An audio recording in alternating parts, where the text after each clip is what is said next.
And then you imagine that feeling where you've just hit a good shot. You've got that contact off the ball, the noise of the ball flying through the air. And in that moment, you feel completely calm, composed, and present. So what we do then is we anchor that feeling to your index finger and thumb as an example. So I'd get you to press your index finger and thumb together during hypnotherapy.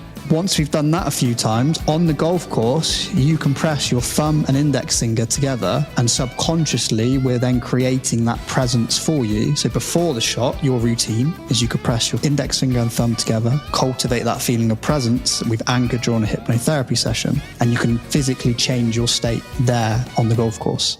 Hi, this is Phil Wyrick from Jacksonville, Florida, and I play at the Casa Linda Golf Course on the Naval Air Station, Jacksonville. This is Golf Smarter number 923. Peak performance is not sustainable, but high performance is. With Leo Howson. This is Golf Smarter, sharing stories, tips, and insights from great golf minds to help you lower your score and raise your golf IQ. Here's your host, Fred Green. Welcome to the Golf Smarter podcast, Leo. Hey, Fred. How you doing? I'm doing well, and it's great to talk to you today. I'm really fascinated because I love talking about the mental game of golf. Yeah, me too. There's so many interesting areas that have been really interesting for me to dive into over the years. So it's there's so many little tweaks and fascinating areas that I think make a huge difference, to be honest. Well, let's see if we can flesh that out and make a huge difference in golfers' lives. 90% golf is 90% mental and 10% mental. But it's, if you have your mechanics, even if you're not perfectly there with your mechanics, you can still play pretty good golf if you have your head under control, right? Yeah, you definitely can. And that was my aim with a lot of where I've come and a lot of the research I've done is, well, one, how can I take my swing out from the range onto the course? Because I must be capable of having if I go around and I play top tracer in the UK and I get a low score and I go out and I'm like, where's that gone? So it's then working out what am I doing and how can I prevent that happening? And then especially as a relatively newcomer to golf, I sort of dropped in and out of it whilst playing football and rugby. And then I've been like really, really deep into golf probably the last 18 months to 2 years. Mm-hmm.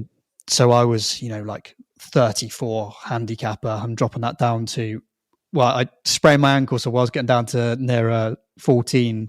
So, but I'm say hovering around the 16. So most of that drop has just been mental game. And why was I doing the things I was doing on the course?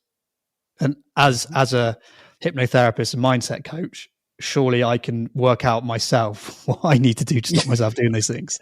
The worst possible patient you can have is yourself, right? Yeah. And sometimes it's almost knowing too much that you overthink it, mm-hmm. and you're just creating more problems for yourself. So it's been really interesting, like self-diagnosing and then using that for the people I work with as well, almost to say, well, this is what worked for me. This is what I was doing wrong. And this helped. Let's see if it works for you. And does it? I mean, can you transfer it from person to person?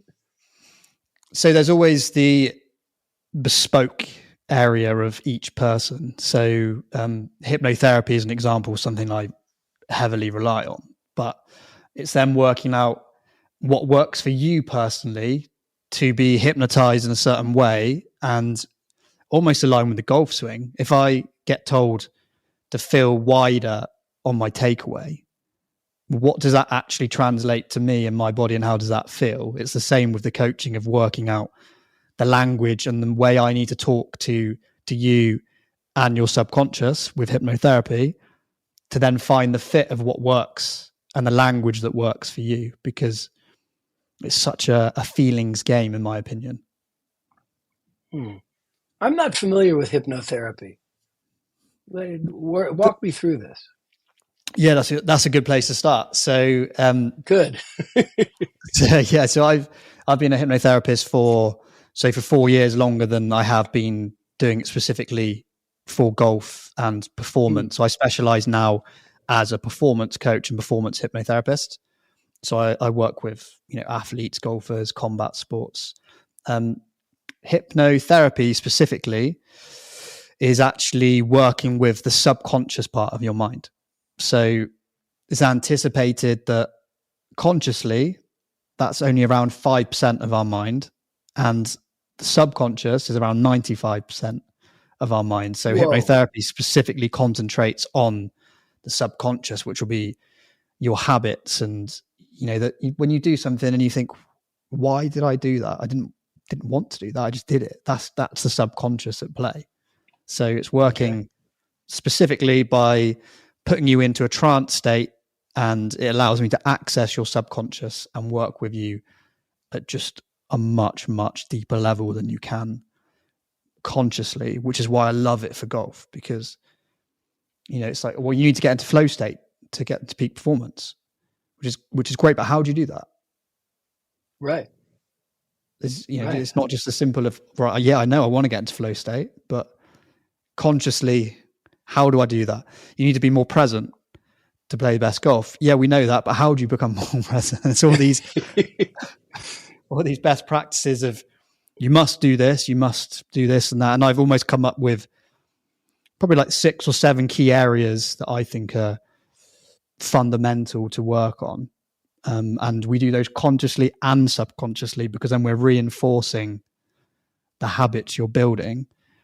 And then ideally you get to the point where you don't have to think about being present. You are just present in the moment for a golf shot, which is a completely different way of looking at it, of rather than saying, right, I'm getting out the buggy, I'm putting my tee down. I need to be present. Okay. But just saying it and wanting to be it is not often enough. Wow. So many conversations about how do I get my game from the driving range, right? Golfers battle with doubt. And can hypnotherapy work against doubt? Can it conquer it?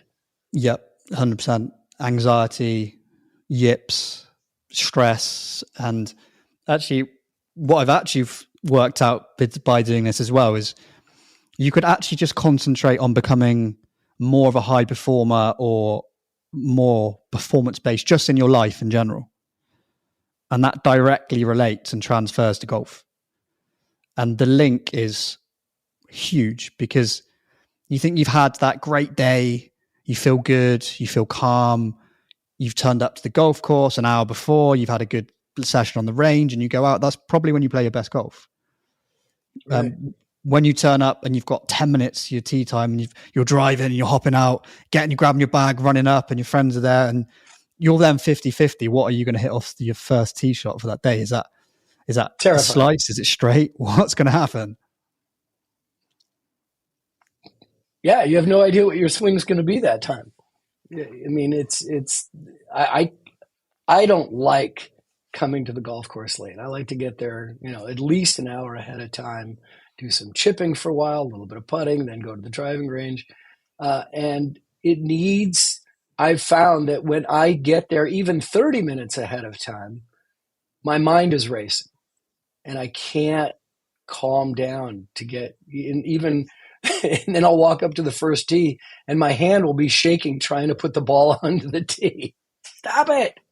Yeah. And you've almost allowed, again, this is where your subconscious comes in, because you'll be thinking, I'm fine, I've had half an hour, but subconsciously you wanted longer. So you feel you needed longer. And I've got many friends I'll play with that they stress me out turning up 15 minutes before our tee time, because I'm thinking, we hurry up, we need to go. So right, there's that part of it too, when someone's showing up late. I mean, I've recently, I won't name my friend, but I've had to start the first hole. Do it. He's not listening. Yeah. Oh, he might do. I give him a nudge. But he was so late. I had to start the first hole, and I was on the green putting the time he teed off. Luckily, the group ahead said, "Yeah, go on, catch up," and he had to. So it's. I mean, there's a certain maybe about amount of golf etiquette in that as well, but we're just not helping ourselves by doing that. Full stop. So they're what I would call the conscious coaching hacks or common sense, maybe. and he's like so apologetic. Hopefully, by the time he gets there, you're like, you've messed my game up already. So put his hand up every shot and like waving, like really sorry. And so, luckily, we play quick golf, and that's something I've really had to address myself, because I used to get really frustrated with slow golfers to the point that it would destroy my round. So that's something with like the key areas we can run over in a second of, the key points of what I think works and what I would work on with a client specifically for golf as an amateur golfer. So this little things you have to have the skills to take yourself outside of the situation for a second to then prepare for that next shot and ultimately enjoy it. Because I see so many people getting stressed. Like, you're supposed to be just enjoying it out there, and the score's the score, but you're out in the fresh air, you're getting exercise, you're walking, you're socially connecting with people. Like, just think about that and everything else is easy. Right. Wow. All right. This is going in a lot of different places that I'm fascinated to continue. We're going to take a time out. We'll be back right after this.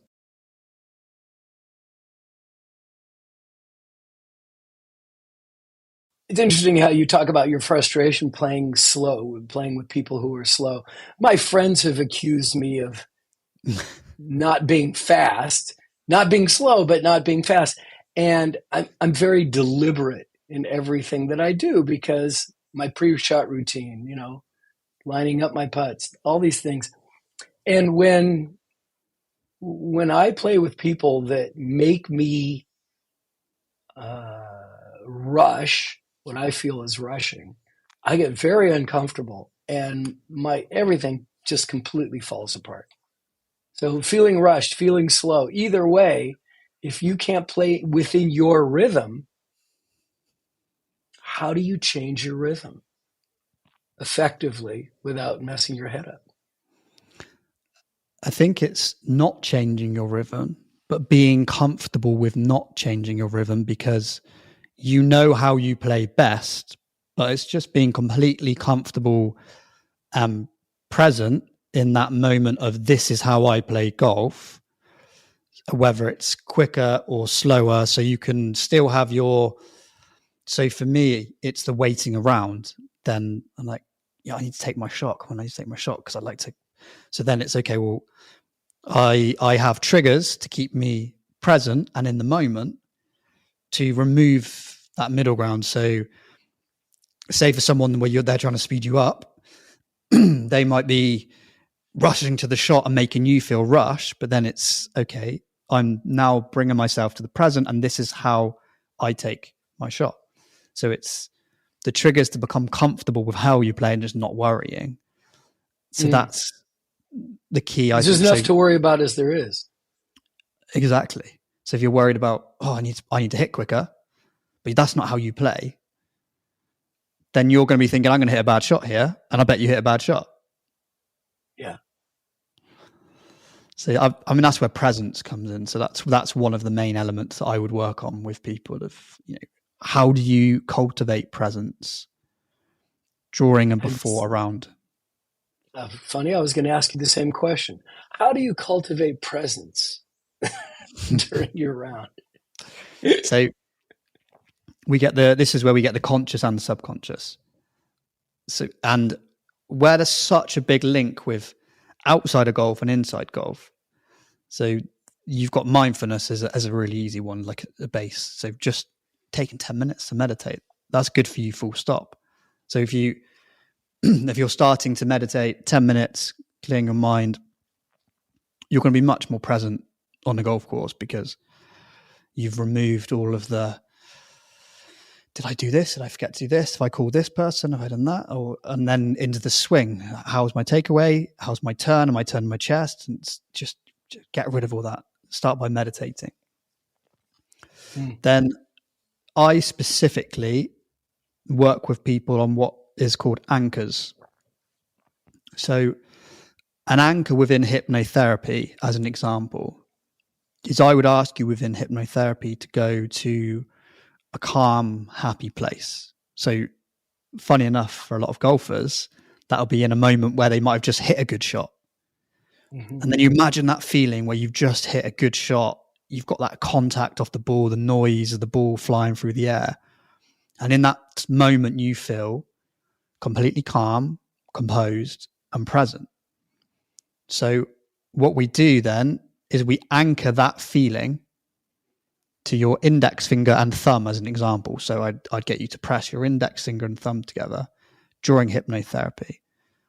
So once we've done that a few times on the golf course, you can press your thumb and index finger together, and subconsciously we're then creating that presence for you. So before the shot, your routine is you could press your index finger and thumb together, cultivate that feeling of presence. We've anchored during a hypnotherapy session, and you can physically change your state there on the golf course to cultivate presence, it's huge, and it works for so many people I've worked with. So we can literally change your state for you during a round. Wow. Is there a way to do that without going through hypnotherapy? Is there a way of training yourself? So within NLP as well, which is neuro-linguistic programming that I use within hypnotherapy as well. So you can consciously create an anchor. So I would say for me, that would be the reinforcement. So next time you play golf and you hit that good shot, you just think, okay, I'm going to press my thumb and index finger together. And you think, okay, this is my anchor. This is my anchor for this feeling right now, that presence feeling. And you say to yourself, presence. And so you're consciously programming your subconscious to get that feeling of presence. And whilst that does work and is powerful, it's not as impactful and powerful as doing it during hypnosis as well. So let's say you get a 10 times effect by doing it consciously. You might get 100 times effect with doing it with hypnotherapy and consciously.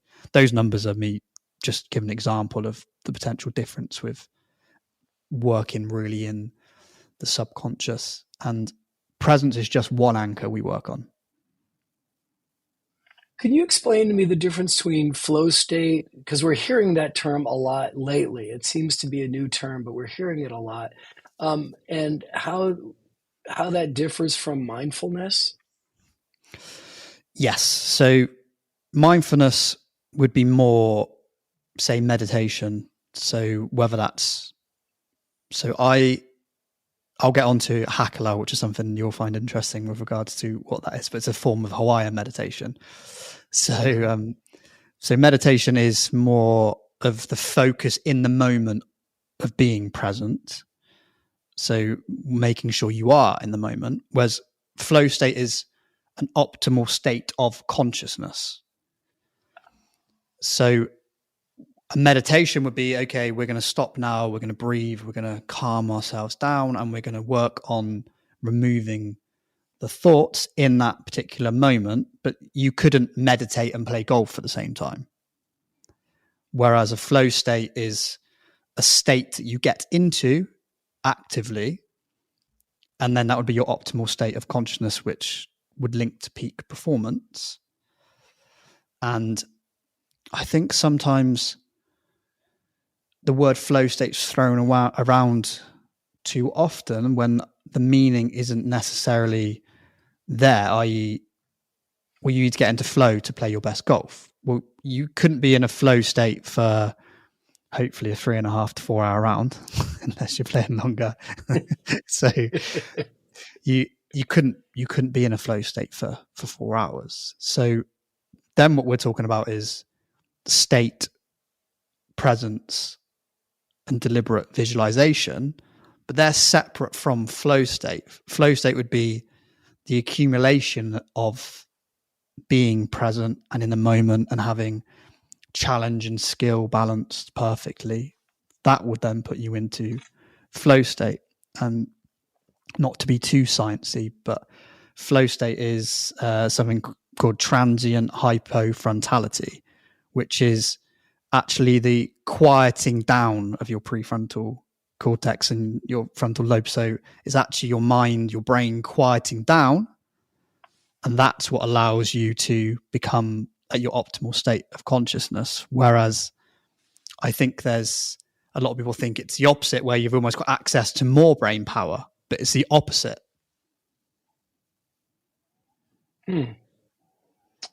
Okay. We're going to take another time out right now. And when we come back, I just realized that my microphone is not working right now. I've been talking through my AirPods the entire time. And so when we come back, hopefully I'll have a better sounding microphone. And we'll be back right after this.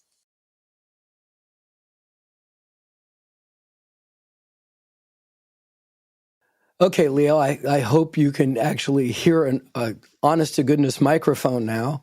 And I apologize to the audience and like, why does he sound so weird? I couldn't hear the difference. I can't hear me, so I don't know if there's a difference on your end or not. I hope there is. Or I spent a lot of money on microphones I didn't need to spend. All right, let's get back to this. Let's talk about the importance of the mindset in high performance. I mean, we're trying to play our best golf we possibly can every time out. Yeah, so mindset's huge. There's no way around it. And again, like I've said a few times, it always feeds back in from your mindset, not just on the course and during a shot, but I think your mindset comes into it from when you wake up in the morning until when you get onto the golf course. It's actually having that mindset that's instilled in you.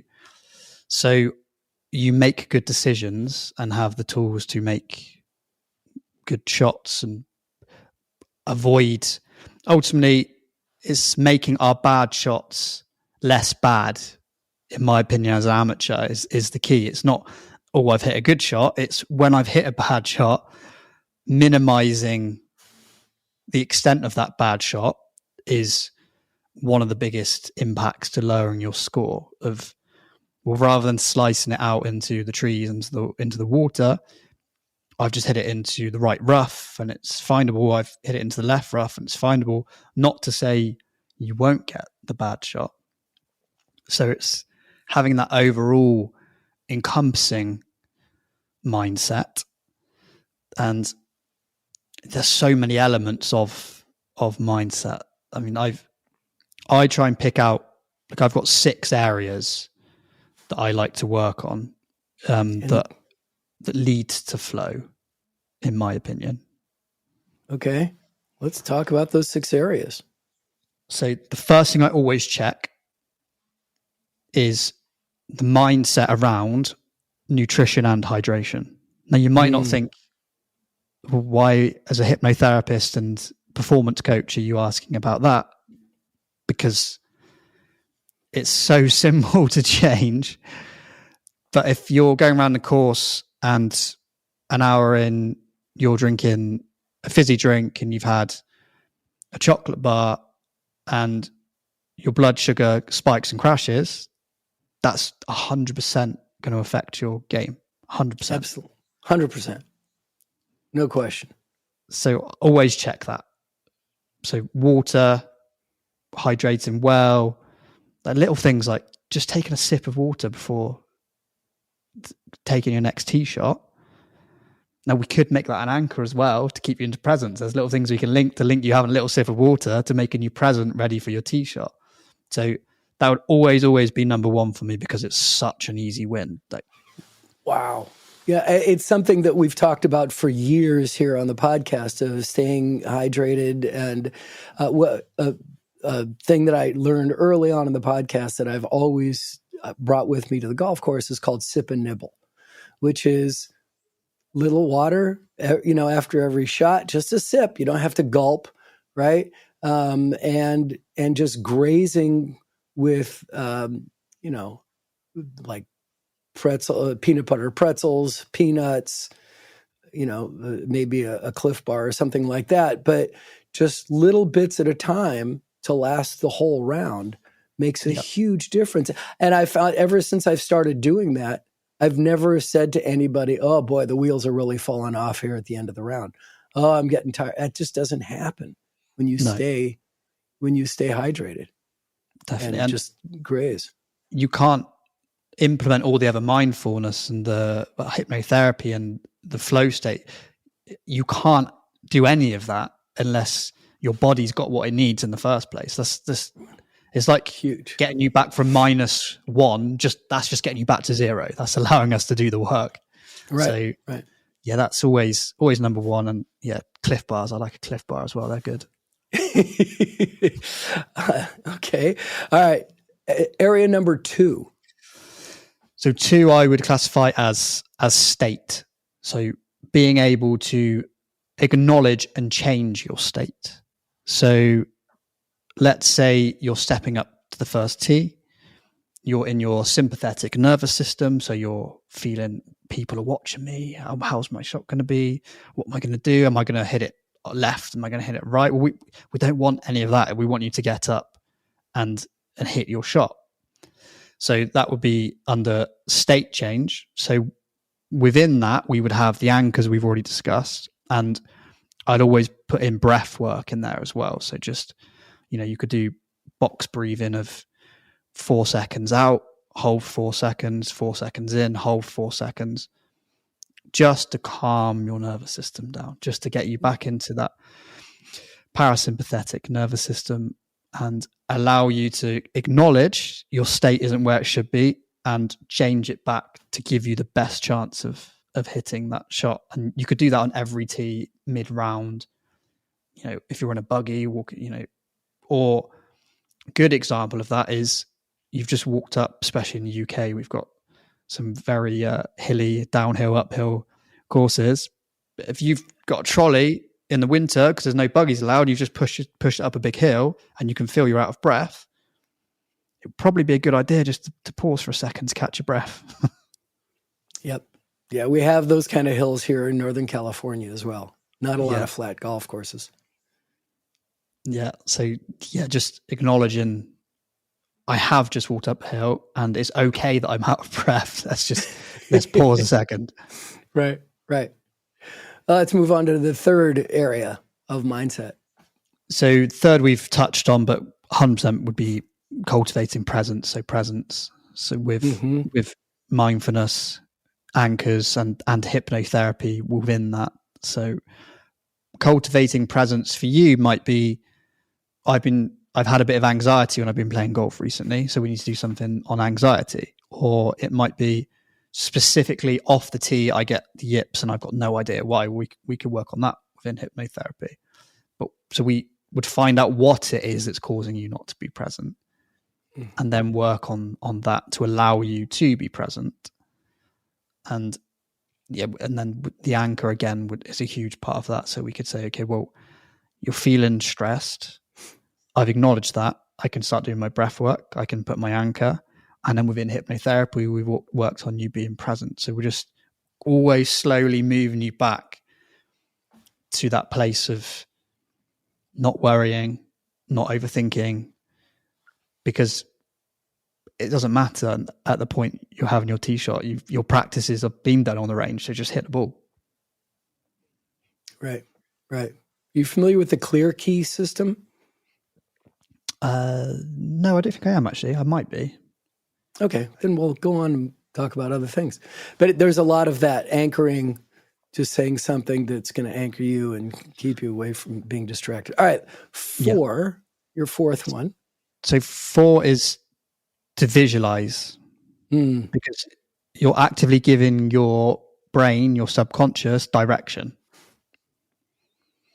And it's as simple as that. Just stepping up, okay, I'm picking that tree, I'm going to hit the ball with a cut at that tree, it's going to bounce around here and it's going to go with a chip, I want to land it here, and I can see the ball landing here, and it's going to skid on. It's because you're just giving your brain something to concentrate on. Again, cultivating presence.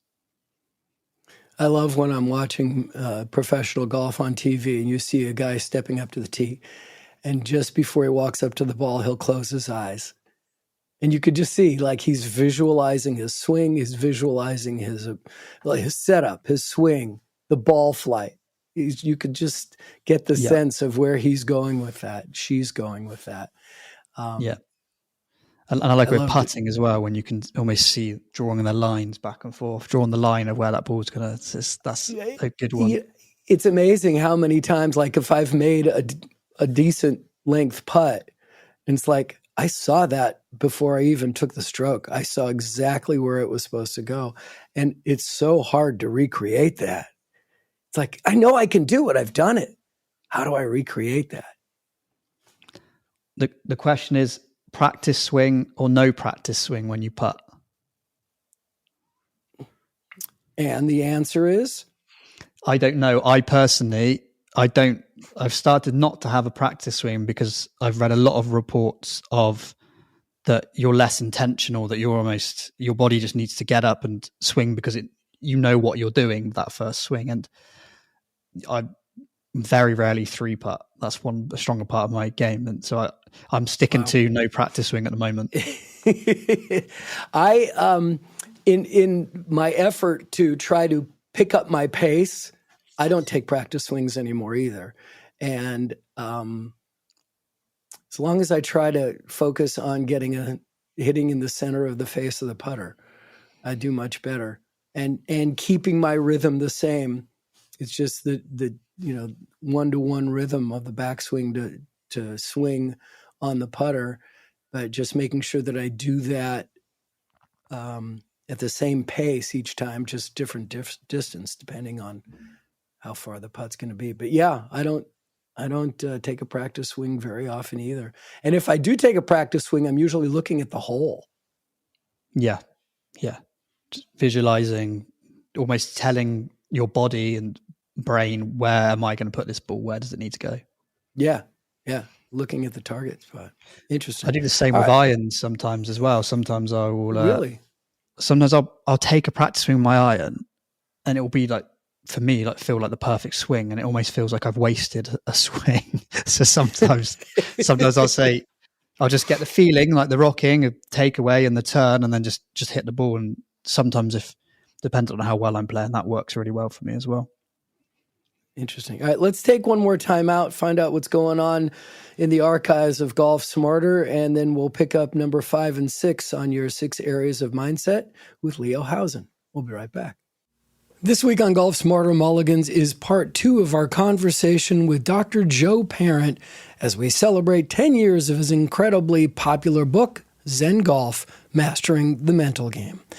As we talk about hypnotherapy with Leo on this episode of Golf Smarter, our Mulligans episode this week is the perfect complement, as this time we focus on how to utilize Zen Golf in your short game and how to control your anger on the golf course. Well, I had an interesting experience about an angry golfer. We got him calmed down, and he actually played better. And he said, you know what? I miss being angry.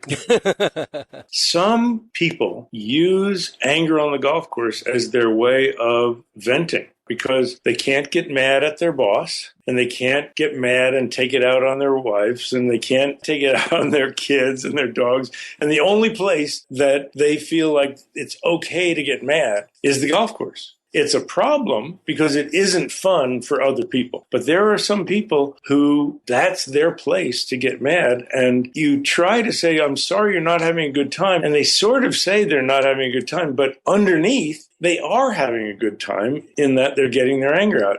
And they're cursing and moaning and angry, it seems like, all through the round. And they finish and they go, I hate this game. What time do we play tomorrow? Originally published in 2012 as a members-only episode of Golf Smarter, this is the first time that this conversation has ever been shared publicly for free. It's episode 239 of Golf Smarter Mulligans with Dr. Joe Parent, author of Zen Golf, Zen Putting, Golf, The Art of the Mental Game, How to Make Every Putt, and his latest is Zen Tennis. So, if Golf Smarter is one of your favorite golf podcasts, thank you. And don't miss the chance to have the experts give you free lessons on how to improve your game twice each week with Golf Smarter and Golf Smarter Mulligans. They're both available for free from wherever you're listening right now. All right, Leo, let's pick it up at number 5 here. We've the first 4 areas of mindset that you have. 1, nutrition, hydration. 2, your state, breathing. 3, presence, using anchors, mindfulness. 4, visualize. I love that one. Now, what's number 5? So 5, not to be negative, but it's bad shots. They happen. They happen. Just let them go. Yeah. It's learning to say, okay, I've hit a bad shot. Have that 10 seconds of, I came over the top. For the next shot, I need to concentrate on feeling like I'm hitting a draw swing and not a fade. That's fine, but then just let it go. Don't let it determine your round, just that one bad shot. So just learning, just let it go. Just say to yourself, it's gone. Right. And I don't know if you're old enough to remember the toy, the Etch-a-Sketch, but Yep. Dr. Joe Parent says, just pull out on a bad shot, just pull out the Etch-a-Sketch, shake it off, move on. I've always loved that visual of doing that. And it's helped me too. The other thing that I find, and I hope this isn't number 6 and I'm getting ahead of myself, is the way you talk to yourself on a bad shot. I mean, you yell at yourself, you use your name, right? Fred, what are you doing? Those kind of things. It's like, I wouldn't talk to other people that way, let alone friends or family. Why am I talking to myself like that? Does that become an issue as well? I mean, when people just start yelling at themselves? That becomes on the issue that I would work on within hypnotherapy, because what you're actually doing is talking to your subconscious. So you're affecting your subconscious by saying, you're rubbish. What are you doing? So your subconscious then looks out for signs to agree with you. So it will look for something to say, yeah, you are rubbish. Yeah, you are bad. Yeah, you're not very good. So you're actively programming your subconscious by using that sort of language with yourself, where you could just say, I've hit a bad shot. I saw Tommy Fleetwood hit a bad shot when I was watching him on TV last week. He's a professional. I'm going to hit a bad shot. It's golf. That's it then. It's golf's hard. It's golf. That happens. And sometimes you have a good swing, you like what happens, and the result is bad. Let it go. What are you doing? Right? And sometimes you hit a bad shot and it ends up on the green. Yeah, right. So, it's like, oh man, I hated that swing. That was a bad swing with a great result. So yes, the self-talk is massive to all of it, but often that's something root cause subconsciously that we have to say, well, why are you doing that? Why are you saying that? Why aren't you respecting yourself in the way you should respect yourself? You're playing around a golf. So yeah, the bad shot, the self-talk within the bad shot, but yeah, just we're all going to hit a bad shot. Yeah. Put it into perspective. Yeah, exactly. It's not how many great shots you had on any given day. It's how many bad shots you limited yourself to, right? That's the difference between a good golfer and a average, mediocre, poor golfer. Yeah. What's number 6? 6 sounds funny, but it's just practice. So when I first started, I started off on the range and playing 9 holes. And I wondered why when I went and played 18, I wasn't sustaining 18 and I couldn't get score 18. And I've know lots of people that play a 9-hole, a 9-hole, a 9-hole. They're going to play 18 once a month with their friends and they won't perform on the 18 holes because they're not practicing 18 holes and they're not geared up for the 18 holes. So it's almost like you need to play 20 holes. Go and play 20 holes. Go and play 22 holes. Go 18 and then go and do some practice and on the range after you've hit the 18. So prepare your body, your energy levels to play 18 holes, because it sounds really simple, but the amount of people I know that can't perform around 18 and can't sustain 18 holes just because they never play 18 holes. They don't play 18 holes enough. Oh, it's because they're not hydrating and eating. Yeah. Yeah. Right? It's that as well. But how do you suggest we practice 18 holes? I mean, you actually go out on the course and play 18? Yeah. Or so you just use that as practice. I never consider when I'm out on the golf course that this is a practice round. It's always, because I don't play competitively. So every round I'm competing against myself. All right. And how I do, knowing that there's going to be a range of scores at the end of the day. But it's always, to me, I'm playing, not practicing. Yeah. Practicing is hitting into the net, going to the driving range. And I think that's good practice, but sometimes, so we play a scramble a lot where with 4 of us playing, we take the best ball. So we'll maybe play that one every couple of weeks where there's 4 of us that go out. And if you say you're the last person driving, but someone's already got a good ball in the fairway, you've got a free card to hit whatever shot you choose. The amount that's improved my golf by hitting shots I didn't think I was capable of in a practice situation on the course. It's then I've hit that and said, oh, actually, I am capable of hitting that shot shape, hitting that, and I can do that. And then I take that out when I play an 18 and I'm scoring, because I've done it in a stress-free situation out on the course. Yes. So the sustainable high performance, this is something that we talk about, try to get to, whether it's flow state, mindfulness, all these other things. Do you, from where you're sitting, your perspective, is this happening more often, or is it kind of falling away? Are we seeing more and more people who are achieving and sustaining their high performance? I think it's a mixed bag, because flow state isn't high performance. Flow state is peak performance and is not sustainable. So if you were always looking to get into flow state, you're going to be disappointed because you will not always be in flow state. So then the level under that is, can you continuously be in high performance state? Well, yes, you can. And that goes back into nutrition, hydration, sleeping properly. That goes back into mindfulness, meditation. It goes into all the little things that just do the basics all of the time correctly. You're going to outperform 90% of people. Okay, how? So they would eating properly, drinking properly, sleeping 7 to 8 hours. Just those 3 things, huge. Wow. Gratitude in the morning is another huge one. Change your thoughts. Just sit down in the morning and write 3 to 5 positive things. Change, where we're talking about that self-talk, you're changing that self-talk because you're saying, these are the positive things I noticed yesterday, and let's do it in the morning. So you start noticing the positive things of the day. So those things make dramatic changes, and I would classify those as the basic things we should be doing. Flow state is amazing, but it's a higher level hack that we can work towards flow state all of the time. And yes, once you're in flow state, you can have the round of your life, but you're going to drop in, you're going to drop out. Are you then going to get disappointed that you're currently not in flow state during a round? And are you going to blow your round up? Huge.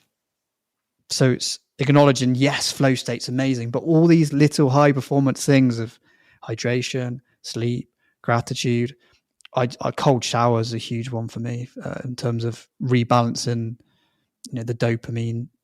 So, and TV goes off at night at a certain time, and I read blue lights at night to make sure your circadian rhythms balance properly and you're getting sunlight in your eyes. Just all those basic human needs that we fall out of habit of because of technology, because of our phones, because of Netflix, the ease of all these things, we create such an out of balance human that, let's take for golf, you're completely out of balance. You've been up late watching TV, you go on the golf course and you're thinking, but I've been hitting it really well on the range, but the rest of your life says otherwise.